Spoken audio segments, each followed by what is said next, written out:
तर नमस्कार मंडळी, मी शैलेश आणि स्वागत करतो तुमचं माझ्या या फायनान्शियल या संबंधित चॅनलमध्ये।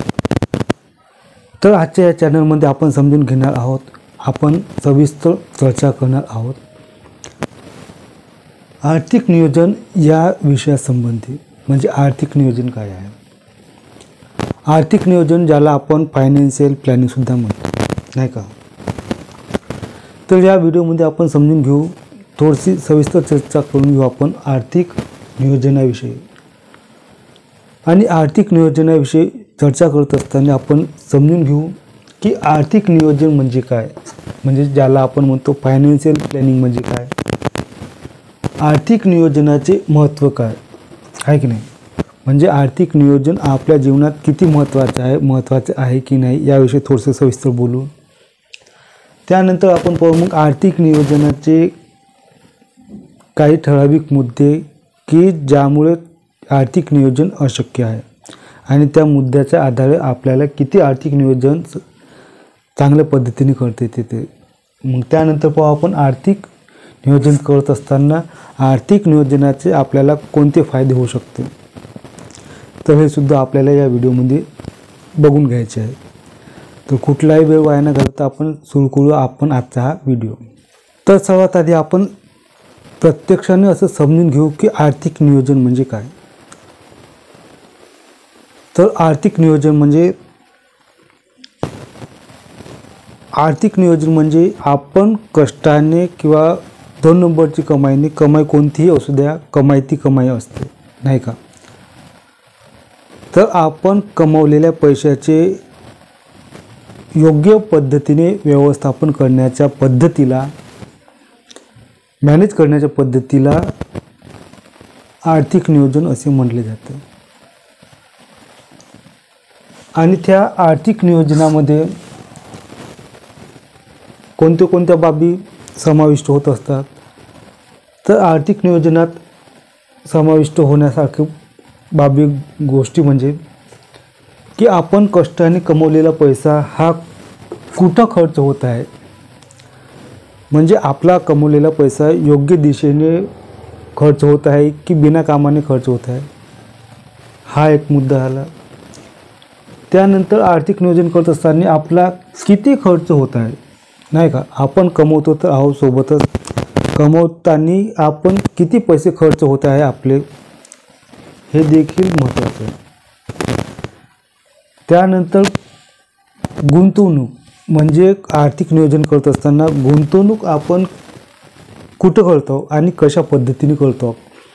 कारण काय आहे की आज जो आपल्या भारतातला महागाईचा रेट आहे तो 3% 4% जवळपास आहे, म्हणजे वर्षाला। आणि गुंतवणूक व्यक्ती यासाठी करतो की भविष्यात जो महागाई रेट आहे, ज्याला आपण इन्फ्लेशन रेट म्हणतो, त्या महागाईवर मात करून आपल्याला पैसे जास्तीत जास्त कसे कमवता येईल याकरता लोकांची गुंतवणूककडे जास्त कल असतो। तर गुंतवणूक कशी आणि कुठं होत आहे हे गोष्ट देखील आपल्याला समजून घ्यायला पाहिजे। त्यानंतर पुढची गोष्ट म्हणजे आर्थिक नियोजनात येते आणि ती म्हणजे बचत। कारण की पैसे कमवण्यासोबत पैसे बचत करणे हे देखील तेवढेच महत्त्वाचे आहे, नाही का? आणि बचत केलेली पैसे हे कुठे ना कुठे गुंतवणूक हे देखील तेवढेच महत्त्वाचे आहे। त्यामुळे ह्या बाबी देखील आर्थिक नियोजनात समाविष्ट होत असतात। आणि आर्थिक नियोजन करत असताना पुढचा मुद्दा म्हणजे की आर्थिक नियोजन करत असताना तुमच्याकडे इमर्जन्सी फंड किती उपलब्ध आहे। तर या ज्या सर्व 4-5 गोष्टी आहेत या सर्व आर्थिक नियोजनामध्ये समाविष्ट होत असतात। आर्थिक नियोजन ज्याला आपण म्हणतो फायनान्शियल प्लॅनिंग, तर या सर्व गोष्टीचा समावेश या आर्थिक नियोजनात होत असतो।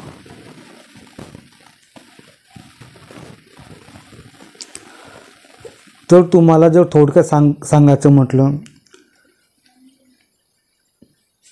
तर आज आपल्याला जे वर्तमान काळात किंवा तुम्ही असे म्हणू शकता की भूतकाळात सुद्धा आपल्याला पैशाची जी गरज असते, पैशाची जी गरज भासत असते, ती पूर्ण करण्यासाठी आजपासूनच आपण आपल्या कमवलेल्या पैशाचे जे व्यवस्थापन करत असतो, त्याच पद्धतीला, त्याच प्रक्रियेला आर्थिक नियोजन असे म्हटले जाते.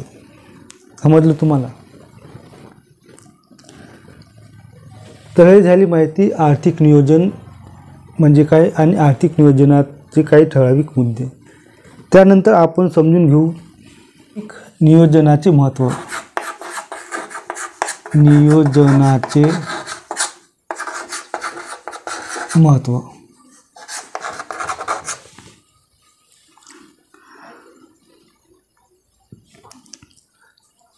तर आर्थिक नियोजनाचे महत्त्व हे देखील तेवढेच महत्त्वाचे आहे. कारण काय असते, तुम्हाला एक सरळ साधं सिंपल एक उदाहरण देतो की आज पैसा तर आम्ही जे शेतात मजदूर काम करतात ते सर्व पैसे कमवत आहेत, पण श्रीमंत फक्त तेच लोक आहेत जे फायनान्शियली प्लॅनिंग करत असतात, आर्थिक नियोजन करत असतात.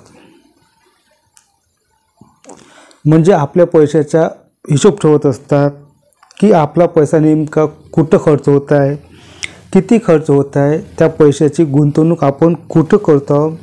तर या सर्व गोष्टीचा जे लोक हिशोब ठेवत असतात तेच लोक आज फायनान्शियली फ्री आहे. म्हणजे आर्थिक नियोजन करत असताना ह्या सर्व गोष्टीचा हिशोब ठेवत असतात तेच लोक. आपण जर तसे पाहायला गेलो तर जे दिवस रात्र कष्ट करून आपण जो आपल्या कुटुंबाच्या भविष्यासाठी, कल्याणासाठी जो पैसा वापरत आहोत तो आपल्या भविष्याच्या चांगले दिवस पाहण्यासाठी, नाही का? त्यामुळे आपण आपल्या मेहनतीने कमवलेला पैसा हा चांगल्या कामासाठी आणि योग्य मार्गानेच खर्च व्हायला पाहिजे अशी आपल्या आम्हा सर्वांची भावना असते, हेतू असते. कारण काय, मेहनतीने कमवलेला पैसा कोणालाही बिना कामाने खर्च झालेला आवडत नाही.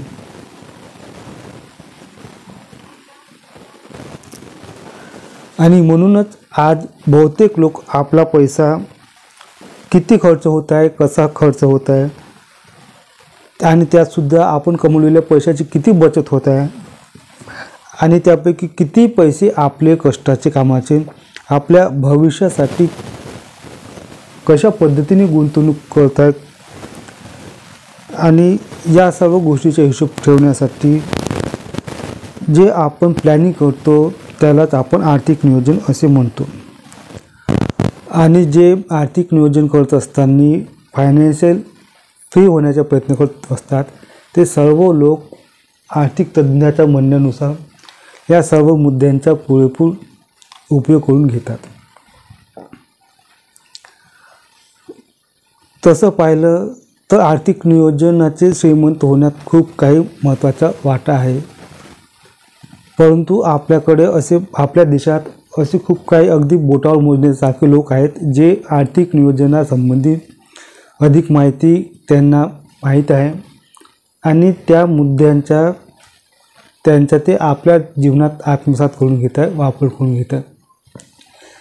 याचे कारण असे आहे की लोकांमध्ये अजूनपर्यंत सुद्धा आर्थिक नियोजनाविषयी, पैसा पाण्याविषयी, काही व्यवहाराविषयी तेवढी जागरूकता नाही आहे आणि शाळेतसुद्धा याविषयी फार तेवढं काही शिकवलेलं जात नाही. तर आर्थिक ज्ञानाविषयी हेच अज्ञान आपण दूर करण्याच्या हेतूने हा व्हिडिओ आज आपण बनवत आहोत. आणि समजून घेऊ की आर्थिक नियोजन करत असताना आर्थिक नियोजन आपल्याला किती महत्त्वाचं होत आहे आणि कशा पद्धतीने आपल्याला भविष्यात याचा वापर करून घेता येणार आहे.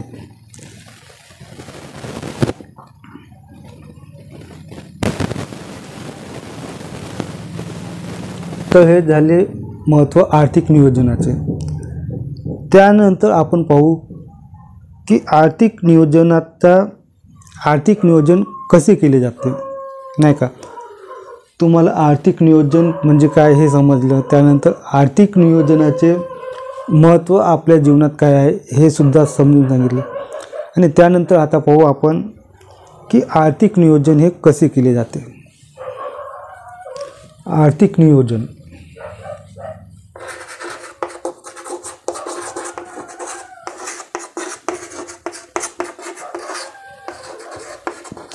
कसे केले जाते.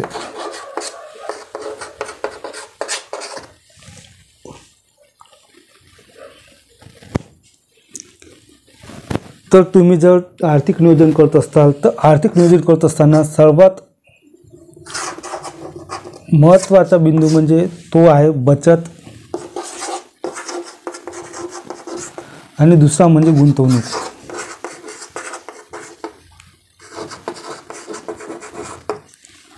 पहिला बचत आणि दुसरा गुंतवणूक.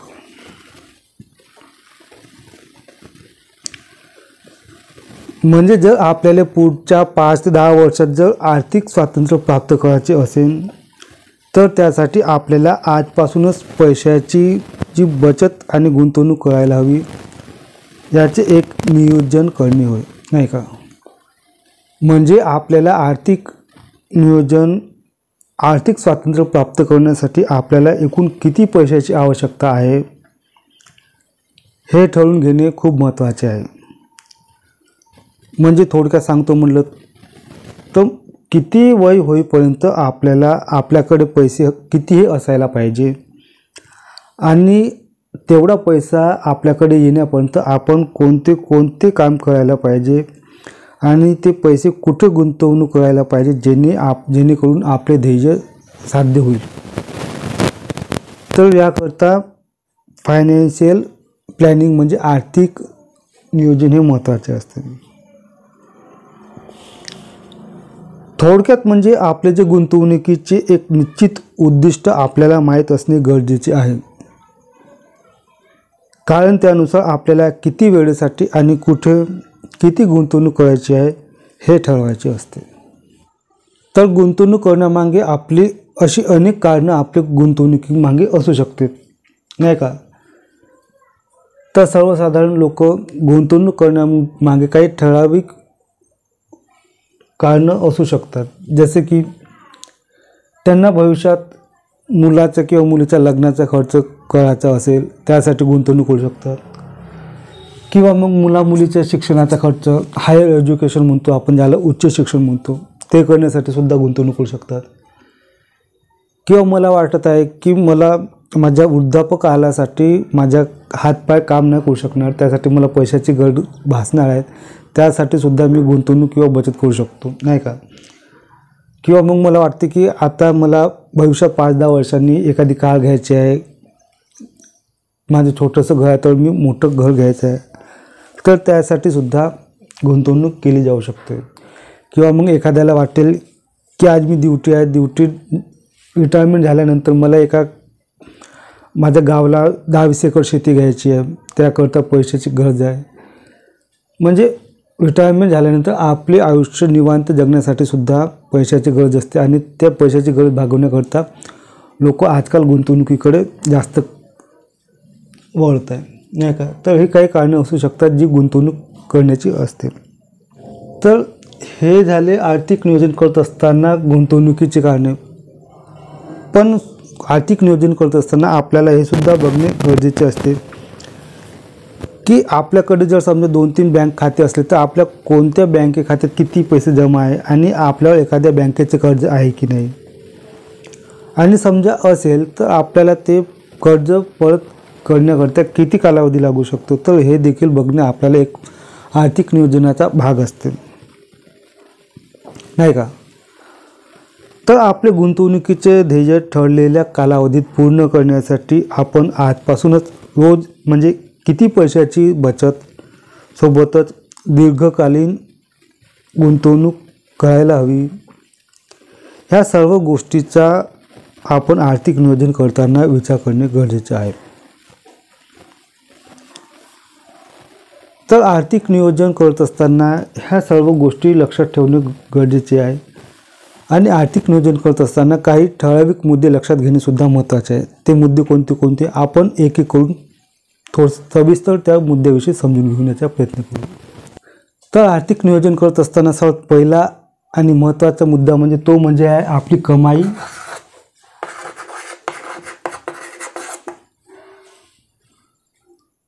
आणि कमाईची साधने किती आहे ते.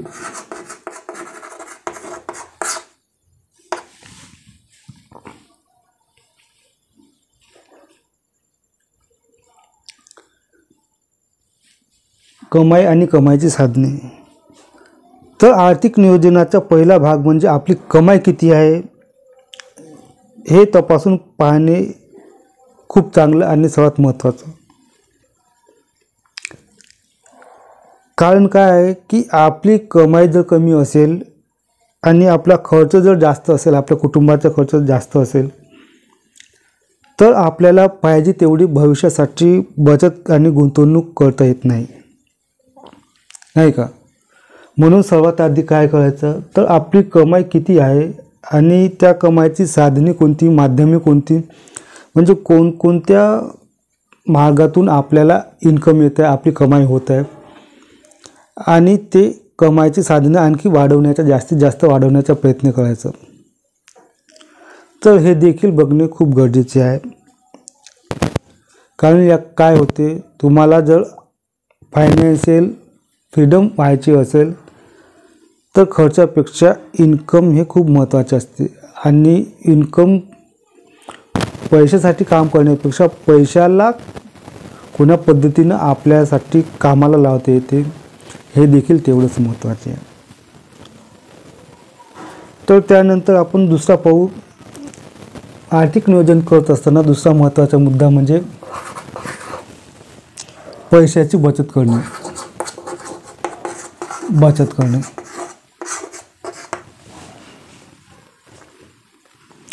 आता तुम्ही म्हणाल की पैशाची बचत तर सगळेच जण करतात, पण नाही. पैशाची बचत करण्यामागे खूप वेगळा फरक असू शकतो, नाही का.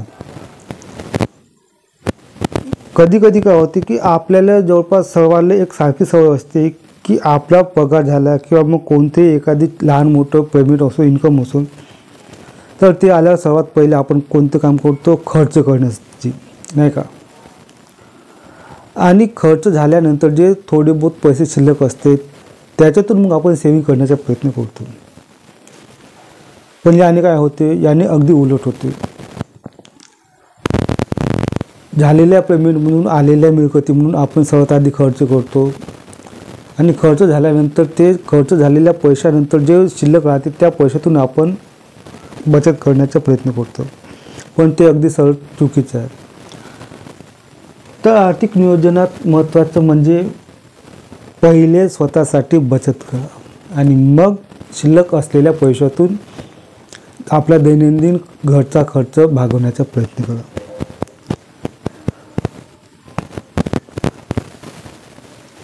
मग तिसरा मुद्दा आहे आर्थिक नियोजन करत असताना, तो म्हणजे गुंतवणूक, पैशाची गुंतवणूक.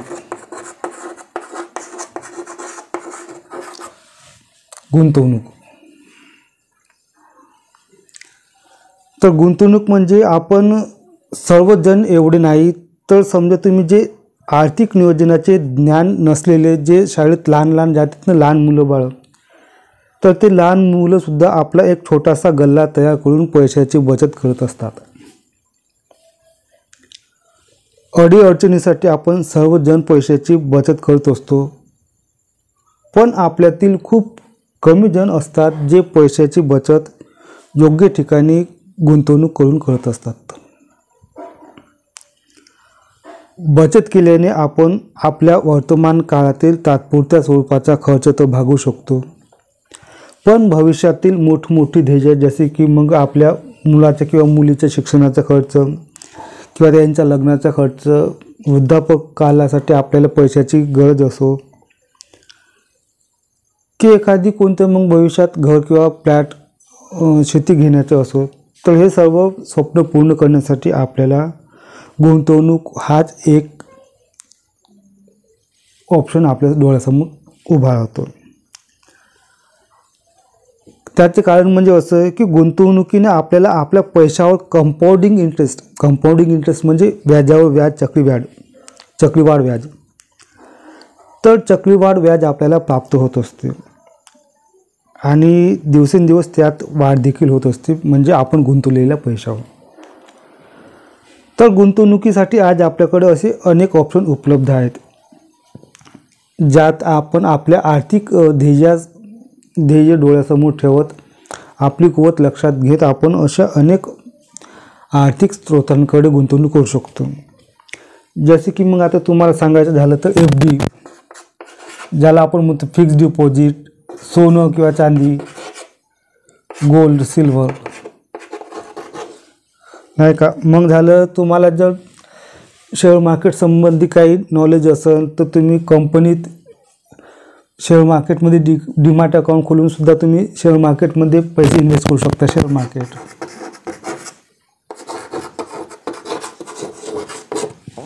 शेअर मार्केट किंवा मग तुम्हाला शेअर मार्केटमध्ये पैसे इन्व्हेस्ट करायचे असेल पण तुम्हाला शेअर मार्केटचे परिपूर्ण नॉलेज नसेल तर तुम्ही काय करू शकता की एखाद्या म्युच्युअल फंडाच्या थ्रू म्हणजे इनडायरेक्ट पद्धतीने सुद्धा तुम्ही शेअर मार्केटमध्ये पैसा लावू शकता. म्युच्युअल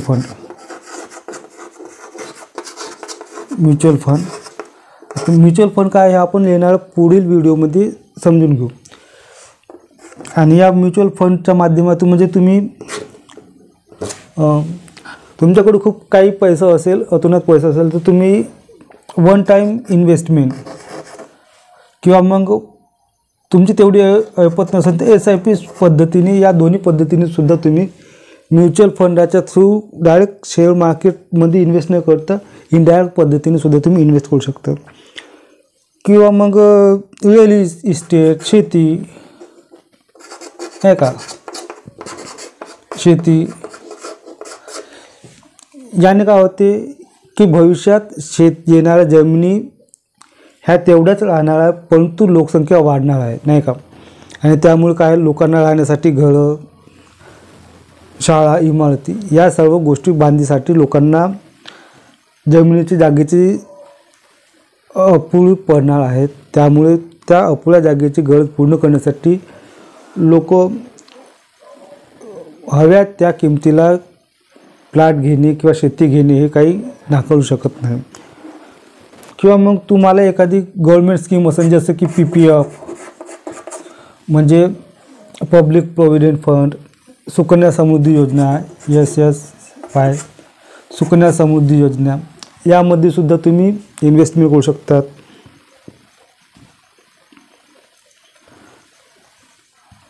तर ह्या झाल्या आपल्या गुंतवणुकीच्या पद्धती.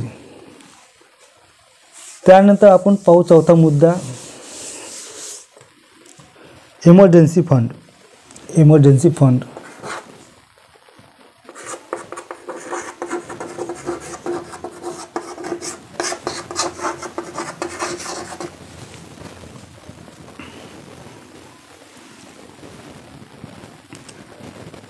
तर आता तुम्हाला वाटेल की हे इमर्जन्सी फंड काय आहे म्हणून. तर इमर्जन्सी फंड आर्थिक नियोजनात यासाठी सहभाग आहे की समजा तुम्हाला एखादी काम करायचं आहे, नोकरी करायची आहे आणि तुम्हाला त्या नोकरीतून रस नाही, तुम्ही तुमच्या मनाला मारून, इच्छेला मारून सुद्धा तुम्ही फक्त मजबुरी करता पैसे कमवण्याकरता ते काम किंवा ते नोकरी करता, पण तुमचा जो इंटरेस्ट आहे ते दुसऱ्या कामात आहे, दुसऱ्या धंद्यात आहे, व्यवसायात आहे, दुसऱ्या नोकरी पाण्यात आहे, शेतीत आहे. तर अशा वेळेस काय होते, तुम्ही हातची नोकरी सोडून धावत्याच्या मागे लागू शकत नाही, नाही का. किंवा मग हातची सोडली तर तुमच्यावर पैशाची अडचण निर्माण होते की आज जर मी नोकरी सोडली, हा काम सोडला तर उद्या माझ्यावर घरचा खर्च कसा निभवणार. तर याकरता मग काम येतो आपल्याला काय, इमर्जन्सी फंड. हा इमर्जन्सी फंड. तर हा इमर्जन्सी फंड कशा पद्धतीने काम येतो की जर समजा आपल्याला हे काम सोडून मला ते माझ्या स्वतःचा व्यवसाय करायचा असेल, पण स्वतःच्या व्यवसायातून ते जे माझा दैनंदिन घर खर्च चालवण्याकरता मला जो 10-12 हजाराचा, 20 हजाराचा, 50 हजाराचा जो खर्च भागत असतो, तो व्यवसाय सुरळीत चालण्यापर्यंत मला हा इमर्जन्सी फंड माझी गरज पूर्ण करू शकतो. याकरता ह्या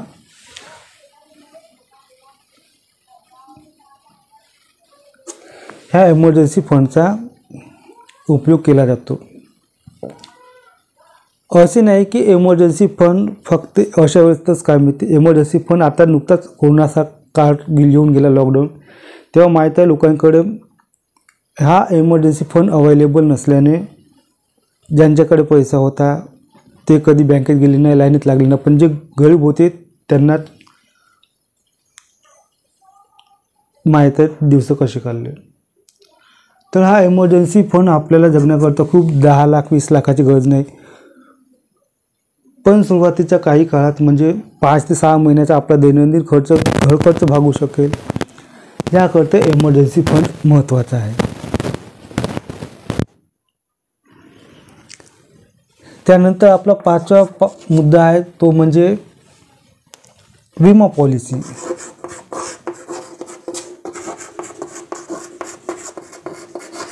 विमा पॉलिसी जर आपण आर्थिक नियोजन करतच असाल तर आपल्याला रिस्क म्हणजे धोका पत्करून चालत नाही. त्यासाठी एक सावध पाऊल टाकत आपल्याला विमा पॉलिसी करणे गरजेचे आहे.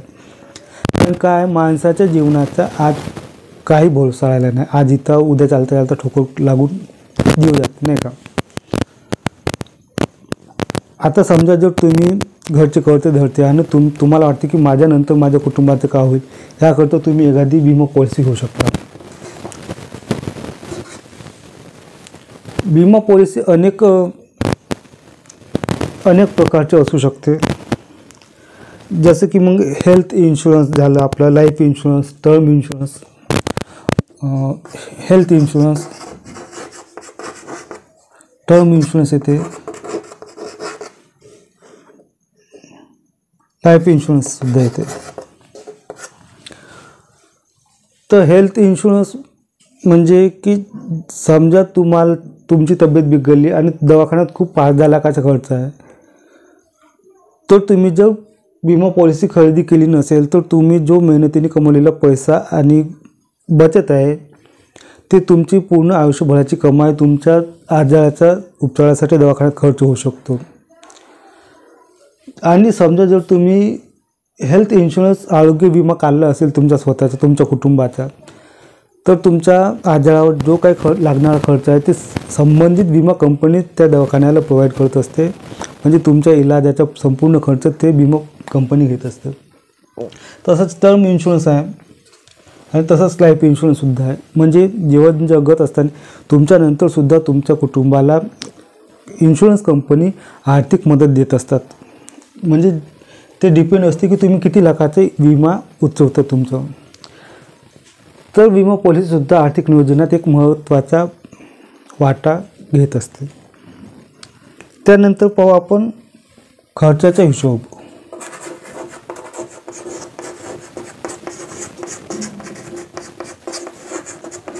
खर्चाचा हिशोब म्हणजे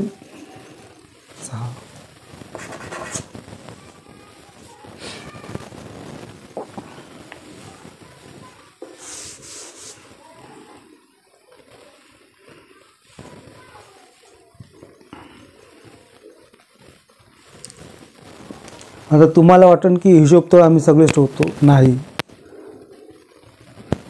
हिशोब आपण कमवलेल्या सर्व लहान मोठ्या खर्चाचा हिशोब आपण ठेवायला पाहिजे की जेणेकरून आपला पैसा नेमका कुठं आणि किती खर्च होत आहे आणि आपल्या गरजासाठी किती पैसा आपल्याला खर्च करावा लागत आहे आणि विनाकामानं अनावश्यक वस्तूसाठी किती खर्च होत आहे.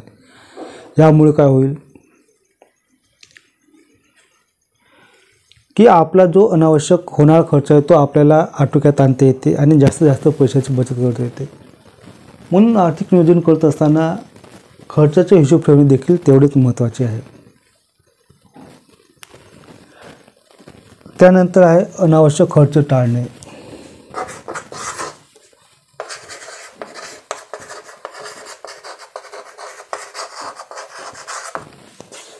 अनावश्यक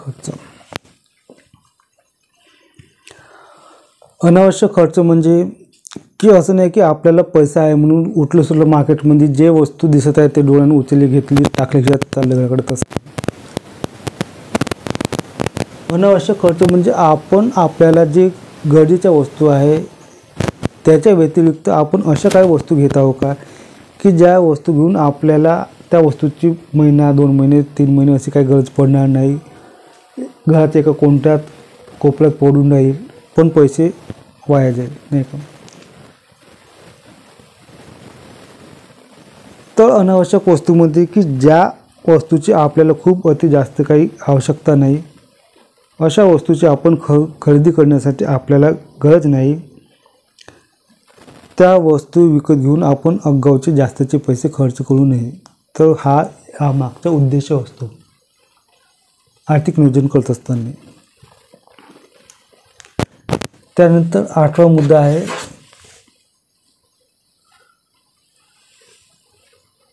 सल्ला घेणे. आर्थिक सल्लागाराचा सल्ला घेणे. कारण काय होते, आपण खूप काही असे आर्थिक विषयात तज्ज्ञ नाही की आपल्याला एखादी शेती घ्यायची असेल, गाडी घ्यायची असेल, तर ते व्यवहार करत असताना किती पैसे कॅश द्यावे लागेल किंवा किती GST टॅक्स बसेल, आपल्याला कशा पद्धतीने नोंदणी केली जाते, कशा पद्धतीनं आपल्याला ते रजिस्टर करून घ्यावं लागतं, ह्या सर्व गोष्टीची आपल्याला माहिती नसते. परंतु आर्थिक विषयात जे तज्ज्ञ लोक आहेत त्यांना पुरेपूर या संबंधी माहिती असते. तर अशा वेळेस आपण लाखो रुपयाचा व्यवहार करताना चूक होण्यापेक्षा ती चूक होण्याआधीच आपण एका आर्थिक सल्लागाराचा सल्ला घेऊन होणारा चूक, होणारा अनर्थ, आपली होणारी फसवणूक पैशासंबंधी टाळता येते. कारण आर्थिक सल्लागार त्या विषयात तज्ज्ञ असतात आणि आपल्याला आपल्या समाधान होईपर्यंत मार्गदर्शन देऊ शकतात, जे कदाचित आपल्या हातून एखादी चूक किंवा खूप मोठा नुकसान होण्यापासून आपल्याला वाचवू शकते. तर त्यासाठी आपण वेळ प्रसंगी आर्थिक सल्लेगाराचा सल्ला घेणे देखील महत्त्वाचे आहे. आणि त्यानंतर आहे 9वा मुद्दा म्हणजे आरोग्याची काळजी घेणे. सर्वात मोठं म्हणजे आपली आरोग्य काळजी घेणे.